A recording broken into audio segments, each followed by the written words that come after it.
Now, Donald Trump is taking aim at how to keep America safe after these recent terror attacks. He says we may need to reinstate stop and frisk nationwide. Roll tape. I see what's going on here. I see what's going on in Chicago. I think stop and frisk. In New York City, it was so incredible the way it worked. Now, we had a very good mayor, but New York City was incredible the way that worked. So I think that would be one step you could do. Right, Judge Alex Ferrer is here. Would this be a legal option, nationwide stop and frisk? What say you, Judge? Well, I wouldn't go nationwide. I think it's something that should be done community by community, depending on the need, because there's not a need for a stop and frisk nationwide. But is it legal? And it certainly isn't something.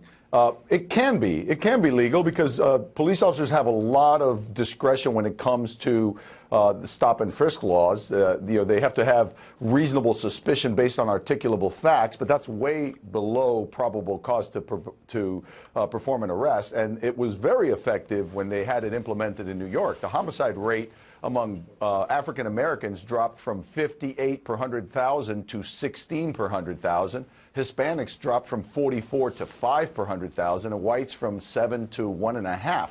So it was an effective program. The problem is that, of course, privacy, personal privacy, and personal security are always in a tug of war. That's what we saw with, the whole NSA spying thing, and we're same with police work. If you look out your window, Stuart, and you see some guy peering into the window of your car at your new laptop you left on the seat, you want to call the police, and you want them to come out and investigate the guy before he breaks your window. You don't want them to say, well, he hasn't committed a crime, so we can't stop him and talk to him. So call us if he breaks your window. By then, your laptop's gone. You just gave some remarkable statistics on the decline in the homicide rate for various groups of people.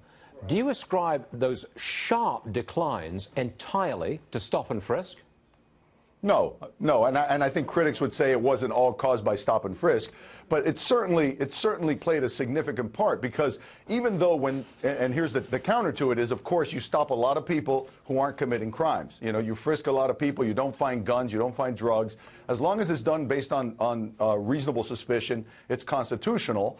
But it is an imposition. Now, that being said, it's not the number of people you catch and arrest. It's the deterrence effect. The people who are going to be carrying guns because they plan on robbing somebody then think twice and go, wait a minute, they're stopping and frisking everybody. I'm going to get caught with a gun. I'm going to go to prison. So it's really the deterrent effect on the people who were going to carry a gun that has a significant impact on crime. I'm going to take the other side of the coin for a moment, because I could understand the resentment of a given population of people who are frequently stopped and frisked at almost, it would appear to be at random. I can understand the resentment of those people who are stopped literally in the street and searched. I'm sure you can too. Absolutely, and if it's being done at random, it is unconstitutional. And yes, people will definitely be annoyed and bothered. That's why I said it's a tug-of-war between personal security and personal privacy. But by the same token, my friends who are police officers in New York City tell me citizens would come to them all the time and thank them. Thank you very much indeed, Judge.